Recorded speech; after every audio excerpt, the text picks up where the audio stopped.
중국이 지어준 발전소가 전기를 하나도 생산 안 하고 그냥 멈춰 있어도 파키스탄 정부는 꼬박꼬박 돈을 내야 하는 계약이에요. 비유하자면 우리가 헬스장 등록해놓고 한 번도 안 가도 매달 회원비는 꼬박꼬박 내는 거랑 똑같은 거죠. 여러분, 세상에서 가장 모순적인 나라를 하나 꼽으라면 어디일까요? 인류를 통째로 파괴할 힘을 가졌는데 정작 그 나라 국민들은 빵 한 조각을 얻으려고 싸워야 하는 것. 바로 파키스탄 이야기입니다. 이 숫자 170, 이게 바로 파키스탄이 보유한 핵탄도의 개수입니다. 무려 170개요. 이슬람 국가 중 유일한 핵 보유국이고 세계적으로도 손꼽히는 군사 강국이라는 뜻이죠. 그런데 말이죠, 이런 막강한 군사력 뒤에는 정말 끔찍한 현실이 있습니다. 밀가루를 실은 트럭 한 대가 나타나면 아이를 아는 엄마까지 포함해서 수많은 사람들이 그야말로 목숨을 걸고 달려들어요.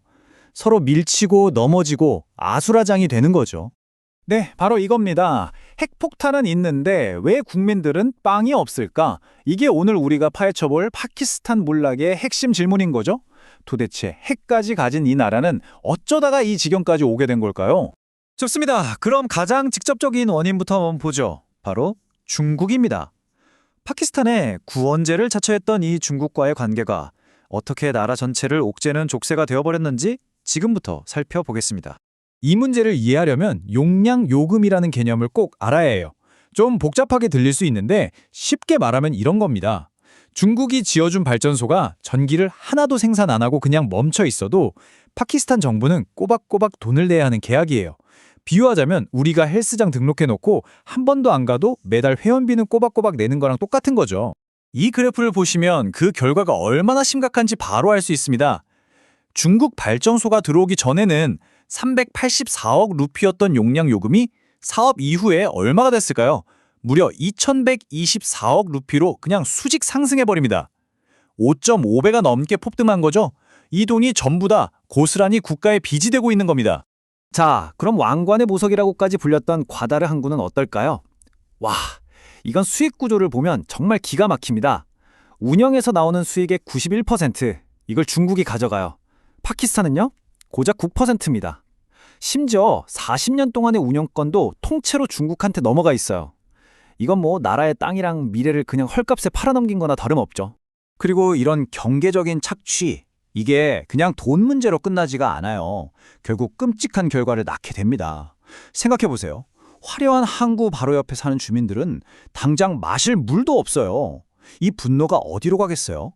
발루치스탄 해방군 같은 무장단체로 흘러들어가고 결국엔 중국인을 겨냥한 끔찍한 자살폭탄 테러로까지 이어지는 겁니다. 자, 그럼 대체 어디서부터 잘못된 걸까요? 시간을 좀 거슬러 올라가서 이 모든 비극이 시작된 그 역사적인 뿌리를 한번 찾아보겠습니다. 파키스탄의 운명을 결정지은 정말 결정적인 순간들이에요. 1960년대 소수의 22개 가문한테 불을 전부 몰아주는 이상한 경제정책을 선택했고요. 1971년에는 인도와의 전쟁에서 져서 지금의 방글라데시죠. 국토의 절반을 잃는 그런 굴욕을 겪습니다. 이 충격이 얼마나 컸겠어요. 결국 이게 풀을 뜯어먹는 한이 있더라도 핵은 가져야겠다. 이런 극단적인 선택으로 이뤄진 거죠. 여기서 정말 흥미로운, 아니 좀 씁쓸한 비교가 가능합니다. 1960년대 파키스탄이랑 거의 같은 출발선에 섰던 나라가 바로 우리나라, 대한민국이었어요. 우리는 교육에 투자하고 토지개혁으로 중산층을 키워냈죠. 근데 파키스탄은 군사력 그리고 소수 엘리트에게 모든 걸 쏟아부었습니다. 60년이 지난 지금 그 선택이 어떤 결과를 만들었는지는 더 설명할 필요도 없겠죠. 그리고 파키스탄에는요, 결정적으로 국가 위에 군림하는 또 다른 국가가 있습니다. 바로 군부예요. 이 사람들이 그냥 군인이 아니에요. 시리얼 만드는 회사부터 은행까지 온갖 사업을 다 장악한 거대한 기업 집단입니다. 국토의 12%를 자기들 땅처럼 가지고 있고 세금 혜택은 또 얼마나 받는지 민간 경제가 클 수가 없어요. 질식시키는 거죠. 근데 더 화나는 건 나라 경제는 이렇게 망해가는데 장군들은 해외에 어마어마한 비밀 자산을 숨기고 있었다는 게 드러났다는 겁니다. 자, 그럼 이제 다시 현재로 돌아와 보죠. 과거에 잘못 깨었던 그 단추들이 오늘날 얼마나 거대한 퍼펙트 스톰을 만들어냈는지 하나씩 살펴보겠습니다.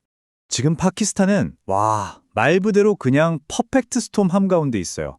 감당도 안 되는 외채, 똑똑한 젊은이들은 다 나라를 떠나고 나라 안에서는 테러가 계속 터지죠. 밖으로는 인도랑 맨날 으르렁거리고 심지어 국토의 3분의 1이 물에 잠기는 대홍수 같은 기후재앙까지. 모든 위기가 한꺼번에 덮치고 있는 겁니다. 42억 달러.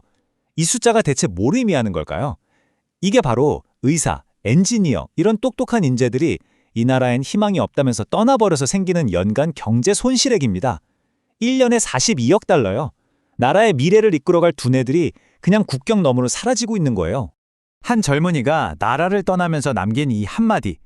이 나라에는 미래가 없습니다. 이게 모든 걸 말해주죠. 파키스탄은 국민의 64%가 30세 미만인 정말 젊은 나라거든요. 근데 그 청년들이 희망을 잃고 탈출하고 있다니 이것보다 더 큰 비극이 있을까요? 그렇다면 이 나라 앞으로 어떻게 될까요? 지금부터는 우리가 상상할 수 있는 좀 암울하지만 냉정하게 4가지 시나리오를 한번 짚어보겠습니다. 첫 번째 시나리오. 주인을 잃은 170개의 핵무기가 테러리스트 손에 들어가는 정말 최악의 상황이죠. 두 번째, 인도랑 핵전쟁이 터져서 전 지구가 핵겨울을 맞고 20억 명이 굶어 죽는 겁니다. 세 번째는 2억 4천만 명의 난민이 발생하는 대혼란이고요. 하지만 전문가들이 가장 가능성 높게 보는 마지막 시나리오는 따로 있습니다. 바로 죽지도 살지도 못한 채 외세의 돈으로 겨우 숨마시는 좀비 국가로 영원히 살아가는 겁니다. 파키스탄의 이 모든 비극을 한 문장으로 요약한다면 아마 이 말이 가장 정확할 겁니다. 그들은 핵폭탄을 만들 기술은 가졌지만 국민을 먹여 살릴 시스템은 만들지 못했다. 정말 그렇죠. 최첨단 무기를 만들 기술은 있었는데 정작 국민들의 배고픔을 해결할 건강한 사회 시스템을 만드는 데는 처참하게 실패한 겁니다. 다시 60년 전으로 돌아가서 같은 출발선에 서 있던 한국은 교육과 산업을, 파키스탄은 군사력과 핵을 선택했습니다.